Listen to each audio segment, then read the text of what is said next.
The stock has broken the very wide and strong rising the short-term trend up and an even stronger rate of rising is indicated.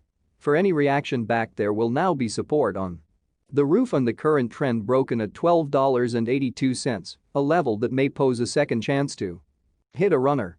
According to fan theory, $15.84 will be the next possible trend top level and thereby pose a resistance level that may not be broken at the first attempt.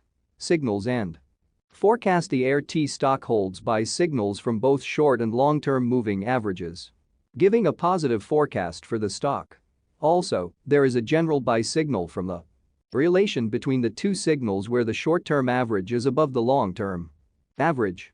On corrections down, there will be some support from the lines at $14.20 and $11.57.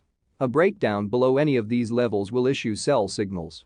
A buy signal was issued from a pivot bottom point on Tuesday, December 22, 2020, and so far it has risen 296.68%.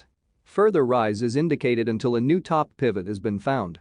Furthermore, there is a buy signal from the 3 months moving average convergence divergence (MACD). Volume is rising along with the price. This is considered to be a good technical signal.